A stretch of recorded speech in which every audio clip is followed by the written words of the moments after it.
बिहार के मुख्यमंत्री नीतीश कुमार ने नए गठबंधन के संकेत भी दे दिए हैं। वहीं एक दिलचस्प खबर यह आ रही है कि बीजेपी से नाराज चल रहे पार्टी के वरिष्ठ नेता लालकृष्ण आडवाणी अब एनडीए को बचाने का काम करेंगे।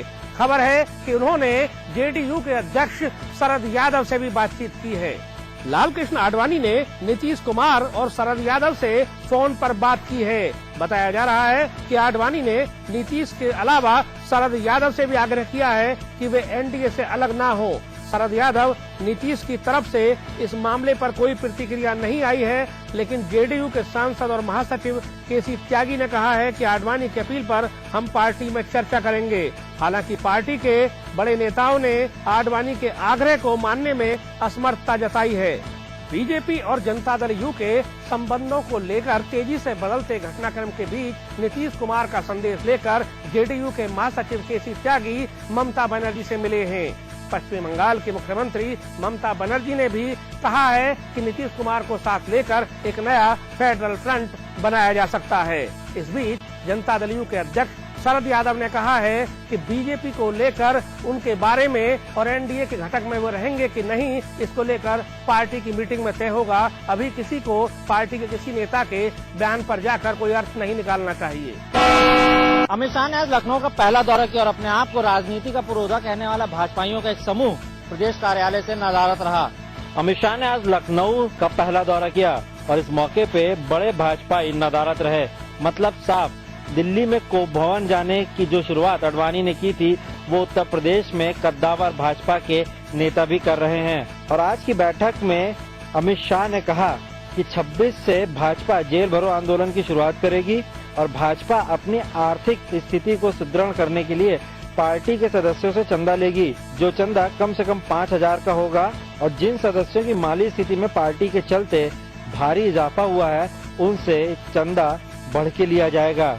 इसके अलावा भाजपा 5 लाख गाँव से लोहा इकट्ठा करके गुजरात में लौह पुरुष सरदार पटेल की प्रतिमा बनाएगी, जो कि स्टैचू ऑफ लिबर्टी से ऊंची होगी और इस प्रतिमा को स्टैचू ऑफ यूनिटी का खिताब दिया जाएगा। आज मैं पहली बार यूपी आया हूं। मैं इतना ही कहना चाहता हूं कि 2014 में भाजपा के नेतृत्व में एनडीए की जो सरकार बनेगी, इसकी मजबूत नींव यूपी से डाली जाएगी। हालांकि अमित शाह के आने से पार्टी कार्यकर्ताओं में एक भारी उत्साह है और उनका कहना है कि पिछले लोकसभा के मुकाबले इस लोकसभा में उनकी सीटें चौगुनी होंगी। कौन है बीजेपी नेता अमित शाह, कहां से आए हैं अमित शाह और अमित शाह की पहचान ही क्या है? ये कहना है समाजवादी पार्टी का। समाजवादी पार्टी का दावा है कि अमित शाह के आने से उत्तर प्रदेश बीजेपी में कोई फर्क पड़ने वाला नहीं है, क्योंकि समाजवादी पार्टी उत्तर प्रदेश में गुजरात जैसा काला अध्याय दोहराने नहीं देगी। उत्तर प्रदेश में अपनी खोई सियासी जमीन पाने की मुहिम में लगी भारतीय जनता पार्टी ने भाजपा के राष्ट्रीय महामंत्री को उत्तर प्रदेश में प्रभारी बनाए जाने का एक नया प्रयोग किया है। सत्ताधारी समाजवादी पार्टी ने अमित शाह के लखनऊ दौरे पर चुटकी ली है। कद्दावर सपा नेता आजम खान ने तो यहाँ तक कह डाला कि आखिरकार कौन है अमित शाह, कहाँ से आए हैं, इनकी पहचान ही क्या है। आजम ने ये भी कहा है कि पहले देखेंगे फिर समझेंगे, और अगर अमित शाह गुजरात जैसा कोई कारनामा करते हैं तो फिर सपा जवाब भी देगी। यही नहीं, समाजवादी पार्टी के प्रदेश प्रवक्ता राजेंद्र चौधरी ने तो यहाँ तक कह डाला कि उत्तर प्रदेश देश की दिशा तय करता है और यहाँ सपा की सरकार है, तो आखिरकार अमित शाह यहाँ क्या कर लेंगे, और यहाँ किसी भी अमित शाह की जरूरत नहीं है। सपा सरकार धर्मनिरपेक्ष है, उत्तर प्रदेश में सांप्रदायिकता की कोई जगह नहीं है। समाजवादी पार्टी का ये भी दावा है कि उत्तर प्रदेश में गुजरात जैसा कोई काला अध्याय दोहराने की इजाजत भी नहीं दी जाएगी। तो जानते हैं कि यूपी तो देश की दिशा तय करता ही है, लेकिन इसमें अमित शाह की कहाँ जरूरत है? यहाँ तो समाजवादी सरकार है। भले ही समाजवादी पार्टी ने बीजेपी नेता अमित शाह के मामले में चुटकी ली हो, लेकिन बीजेपी का अमित शाह पर किया गया यह नया प्रयोग भाजपा को क्या फायदा देता है और समाजवादी पार्टी को इससे क्या नुकसान होता है, ये देखना अभी बाकी है। नरेंद्र मोदी की यूपी के सियासी समीकरण में कोई विवाद नहीं। प्रदेश की जनता मोदी नगर वाले मोदी को तो जानती है, लेकिन गुजरात वाले मोदी को नहीं। ये कहना है सपा महासचिव नरेश अग्रवाल का। समाजवादी पार्टी के राष्ट्रीय महासचिव नरेश अग्रवाल की माने तो अमित शाह और नरेंद्र मोदी उत्तर प्रदेश में भाजपा का कमल खिलाने की चाहे जितनी कोशिश कर ले, लेकिन मोदी को सूबे की जनता स्वीकार नहीं करेगी। अमित शाह को नरेश अग्रवाल ने छोटा प्यादा करार दे दिया। हालांकि अमित शाह ने लखनऊ में पार्टी नेताओं से आगामी चुनाव पर मंथन किया, लेकिन उससे समाजवादी पार्टी के सियासी समीकरण में कोई फर्क नहीं पड़ता। नरेश अग्रवाल ने तो यहाँ तक कह डाला कि भाजपा में अब कोई जमीनी नेता तक नहीं बचा। एक सिक्के के दो पहलू हैं, इनको जो अलग समझे गलतफहमी है। बिना संघ के भाजपा है ही क्या? भाजपा के नेताओं का कोई जनाधार है नहीं। आज भाजपा में किसी नेता की हैसियत नहीं कि 500 आदमी अपने नाम पर इकट्ठा कर ले। हरिद्वार के श्री कच्ची आश्रम में विश्व हिंदू परिषद की 2 दिवसीय बैठक संपन्न हो गई। इस बैठक में राम मंदिर का ही मुद्दा छाया रहा। हरिद्वार के श्री कच्ची आश्रम में हुई विश्व हिंदू परिषद की केंद्रीय मार्गदर्शक मंडल की 2 दिवसीय बैठक संपन्न हो गई। बैठक में श्री राम मंदिर निर्माण का मुद्दा छाया रहा। अयोध्या में श्री राम मंदिर के निर्माण को लेकर 3 प्रस्ताव पास किए गए। पहला प्रस्ताव, मानसून सत्र में अयोध्या मंदिर निर्माण को लेकर संसद में कानून बने। दूसरा, अयोध्या के सांस्कृतिक सीमा में कोई मस्जिद व इस्लामिक इमारत न बने। और तीसरा, राम मंदिर निर्माण को लेकर अयोध्या की सांस्कृतिक सीमा में 25 अगस्त से लेकर 13 सितंबर तक 84 कोस की परिक्रमा की जाएगी, जिसमें देश के सभी प्रांतों से बड़ी संख्या में साधु संत भाग लेंगे। बैठक में केंद्र सरकार को चेतावनी दी गई है कि अगर परिक्रमा के बाद भी राम मंदिर निर्माण को लेकर यदि सरकार नहीं चेतती तो अयोध्या में 18 अक्टूबर को पूरे देश भर में राम भक्तों से आह्वान करके साधु संतों द्वारा बड़ी महासभा का आयोजन किया जाएगा, जिसमें राम मंदिर निर्माण को लेकर निर्णायक फैसला लिया जाएगा। हरिद्वार में 2 दिवसीय विश्व हिंदू परिषद की बैठक संपन्न हो गई और इस बैठक में राम मंदिर मुद्दे से जुड़े 3 प्रस्ताव पास किए गए। कांग्रेस की राजनीति में 6 दशक तक दखल रखने वाले कछावर नेता विद्याचरण शुक्ल का अंतिम संस्कार राधेश्याम भवन में राजकीय सम्मान के साथ किया गया। उनके शोक में चैम्बर ऑफ कॉमर्स ने रायपुर में व्यापार बंद रखने की घोषणा की है। पार्टी ने 16 जून से प्रस्तावित सभी कार्यक्रम स्थगित कर दिए हैं। प्रदेश भर से समर्थकों और कार्यकर्ताओं के रायपुर पहुंचने को देखते हुए पुलिस ने कड़ी सुरक्षा की थी। कई वीआईपी के आगमन को देखते हुए जिला पुलिस विभाग के आला अधिकारियों को तैनात किया गया था। शुक्ल के निधन के बाद उनके करीबी और परिवार से जुड़े लोगों ने विचार विमर्श कर अंतिम संस्कार उनकी इच्छा के अनुरूप लभांडी में ही करने का निर्णय लिया। छत्तीसगढ़ के बस्तर क्षेत्र में 25 मई को कांग्रेस की परिवर्तन यात्रा पर नक्सलियों के हमले में घायल शुक्ल को गुड़गांव के मेदांता मेडिसिटी अस्पताल में भर्ती कराया गया था, जहां 17 दिनों तक उनका मौत से संघर्ष चला और मंगलवार को 2:30 बजे के बाद उनका निधन हो गया। लैपटॉप योजना जहां एक और हजारों छात्र छात्राओं की मुस्कान का कारण बनी, वहीं दूसरी ओर गुस्से का कारण। दरअसल कानपुर में कई छात्रों के लैपटॉप फॉर्म का सत्यापन नहीं हो पाया है, जिससे उन्हें लैपटॉप नहीं मिल पा रहा है। लिहाजा छात्रों ने जमकर हंगामा किया। ये तस्वीरें हैं कानपुर के गुरु नानक गर्ल्स कॉलेज की, जहां सुबह से ही छात्र छात्राओं ने मिलकर जमकर हंगामा किया। बच्चे इस कदर गुस्से में दिखे कि किसी ने पत्थरबाजी की, किसी ने नारेबाजी की, चीखने चिल्लाने और बवाल का शोर चारों ओर दूर दूर तक गूंजा। पुलिस स्टेशन भी इस शोर से अछूता नहीं रहा। खबर मिलने पर आनन फानन में पुलिस कर्मियों को तैनात किया गया और फिर शुरू हुआ समझाने बुझाने का दौर। दरअसल बच्चे नाराज हैं कॉलेज प्रशासन की लापरवाही से। जी हां, बच्चों का आरोप है कि कॉलेज प्रशासन लैपटॉप फॉर्म के सत्यापन की सही जानकारी नहीं दे रहा है, जिससे इनको लैपटॉप नहीं मिल रहा। आज बताया गया था कि वेरिफिकेशन होगा और यहाँ आए तो किस चीज का वेरिफिकेशन? लैपटॉप का। छात्रों का गुस्सा सर चढ़ कर बोला। उन्होंने जमकर बवाल तो किया ही, साथ ही पुलिस का घेराव भी किया। लखीमपुर खीरी जिले के अफसर मुख्यमंत्री की महत्वाकांक्षी योजनाओं के प्रति कितना गंभीर हैं, इसका अंदाजा इसी बात से लगाया जा सकता है कि छात्र छात्राओं को बांटने के लिए आए लैपटॉप जो गोला तहसील के स्ट्रांग रूम में रखे थे, अधिकारियों की घोर लापरवाही के चलते बारिश के पानी में भीग गए। लखीमपुर खीरी की गोला तहसील में स्ट्रांग रूम में रखे सैकड़ों लैपटॉप अधिकारियों की लापरवाही के चलते बारिश के पानी में भीग गए। इन लैपटॉपों को इंटर पास कर चुके छात्र छात्राओं को वितरित किया जाना था। घटना से घबराए अधिकारियों ने पानी में भीगे लैपटॉपों को सुखाने के लिए तरह तरह के प्रबंध शुरू कर दिए। अधिकारियों ने सीएम की महत्वाकांक्षी योजना में लापरवाही क्यों बरती, आला अफसरान इस पर चुप्पी साधे हुए हैं। इधर डीएम के निर्देश पर तहसील प्रशासन के अधिकारियों ने 85 लैपटॉप्स को रिप्लेस कराने की तैयारी शुरू कर दी है। बहरहाल घटना के बाद अधिकारियों की घोर लापरवाही उजागर हुई है।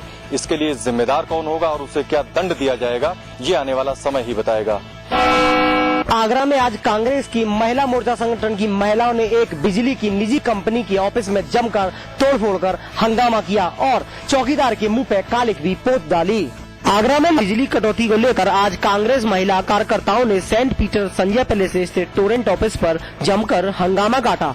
महिलाएं बिजली कटौती को लेकर इतनी आक्रोशित थीं कि इन्होंने जाते ही तोड़फोड़ शुरू कर दी और जब टोरेंट ने उनको रोका तो महिलाओं ने उनको घेर कर उनका मुंह काला कर दिया। इस बीच कांग्रेसी महिलाओं ने टोरेंट अधिकारियों की खड़ी गाड़ियां व दफ्तर में लगे बिजली मीटर को भी तोड़ डाला। हंगामे को देख टोरेंट का एक भी बड़ा अधिकारी सामने निकल कर नहीं आया। हंगामे की सूचना पाकर जैसे ही पुलिस मौके पर पहुंची, कांग्रेस महिलाएं इधर उधर गायब हो गयी। महिलाओं ने वहां हंगामा नहीं किया बल्कि मौके पर खड़ी अधिकारियों की गाड़ी में जमकर तोड़फोड़ भी की। फिलहाल मौके पर पहुंची पुलिस ने मामले को शांत करा दिया है और बवाल करने वाली महिलाओं को चिन्हित करने में जुट गई है। राष्ट्रीय लोकदल ने उत्तर प्रदेश की सपा सरकार पर मुआवजा नीति में भेदभाव का आरोप लगाते हुए राज्यपाल को सौंपा ज्ञापन। राष्ट्रीय लोकदल ने प्रदेश सरकार पर आरोप लगाया है कि प्रदेश की सपा सरकार जाति और धर्म को देखकर मुआवजा बांट रही है। राष्ट्रीय लोकदल ने उत्तर प्रदेश सरकार की मुआवजा नीति पर भेदभाव का आरोप लगाते हुए राज्यपाल से मिलकर ज्ञापन सौंपा। राष्ट्रीय लोकदल के प्रदेश अध्यक्ष मुन्ना सिंह चौहान के नेतृत्व में कई विधायकों ने राज्यपाल से मिलकर प्रदेश की सपा सरकार पर आरोप लगाते हुए कहा कि सरकार जाति देखकर मुआवजा दे रही है। मुन्ना सिंह चौहान ने कहा कि सरकार जहां एक जवान के मरने पर 40 लाख मुआवजा व 2 नौकरी दे रही है, वहीं सहारनपुर जिले में सीओ की कायरता से एक सिपाही राहुल ढाका शहीद हो गया, पर सरकार का कोई नुमाइंदा न वहां पहुंचा और न ही मुआवजा दिया। और तो और दोषी सीओ के खिलाफ सरकार ने कोई कार्यवाही भी नहीं की, क्योंकि वे एक जात विशेष का है। राष्ट्रीय लोकदल ने राज्यपाल से मिलकर एक समान मुआवजा नीति बनाने को उत्तर प्रदेश सरकार को निर्देशित करने का अनुरोध भी किया।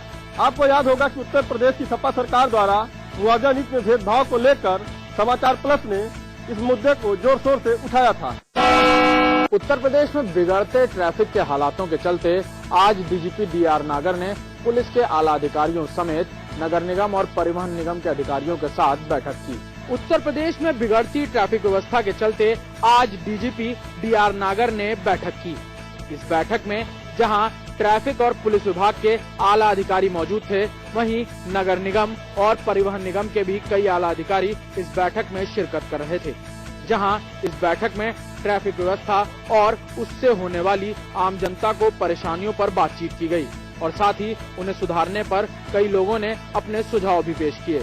जहां डीजीपी साहब ने ये बात साफ कर दी है कि नियमों को इतना सख्त कर दिया जाएगा कि अगर कोई भी ट्रैफिक नियमों का उल्लंघन करता है तो उसे सख्त से सख्त नियमों का पालन करना पड़ेगा और साथ में फाइन की शुल्क फीस भी बढ़ाई जाएगी, जिससे लोगों को और सजग किया जाए।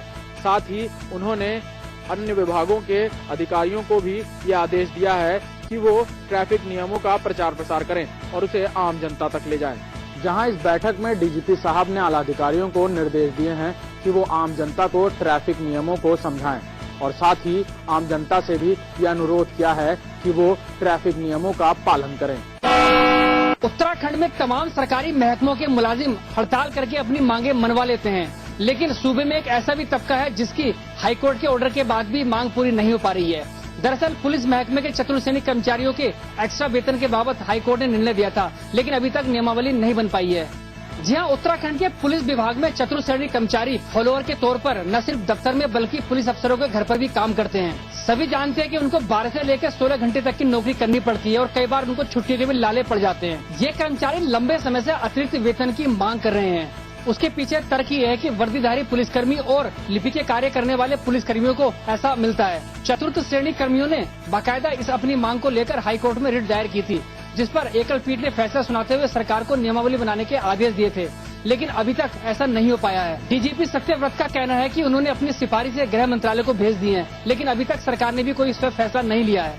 इनको नियमावली बना के और इनका जो 1 मंथ एक्स्ट्रा पे का सब बना करके भेज दिया है। शासन को उसको एक्सेप्ट करना है और अपना काउंटर एफिडेविट और हाईकोर्ट को बताना है। तमाम सरकारी महकमे मुलाजिम तो अपनी मांगों को लेकर हड़ताल पर चले जाते हैं, लेकिन पुलिस विभाग के चतुर्श्रेणी कर्मचारियों की बदनसीबी भी ये है कि हड़ताल पर भी नहीं जा सकते, क्योंकि कोड ऑफ कंडक्ट का मामला है। अब यह देखना है कि हाईकोर्ट के आदेश के बाद क्या सरकार इनकी मांगों पर कोई विचार कर पाएगी। प्रदेश में विधायकों के फैले असंतोष को जहां एक और मुख्यमंत्री खत्म करने में एड़ी चोटी का जोड़ लगाने में लगे हैं, वहीं कांग्रेस के बयान बहादुर प्रवक्ता धीरेन्द्र प्रताप के बयान ने पूरा मामला बिगाड़ दिया है। धीरेन्द्र ने विधायकों से उनके सरकारी पदों से इस्तीफा देने की मांग की है, तो मुख्यमंत्री से लेकर प्रदेश अध्यक्ष ने उनके बयान से किनारा कर लिया है। जी हाँ, कांग्रेस के बयान बहादुर प्रवक्ता धीरेन्द्र प्रताप ने बुधवार को जो बयान दिया उससे बखेड़ा खड़ा हो गया है। बुधवार को धीरेन्द्र प्रताप ने कांग्रेस भवन में पत्रकार वार्ता करते हुए कहा कि कांग्रेस के जो असंतुष्ट विधायक लगातार सरकार पर सवाल खड़ा कर रहे हैं, उनमें से 3 विधायक सरकारी दायित्व में हैं, जिसमें मयूख मेहर उपाध्यक्ष योजना आयोग, मनोज तिवारी और हिमेश खरकवाल बतौर संसदीय सचिव हैं, जो सरकार में शामिल हैं। धीरेन्द्र के अनुसार अगर इतना ही इन विधायकों को सरकार के कार्यों से इतनी परेशानी है तो इन्हें पहले अपने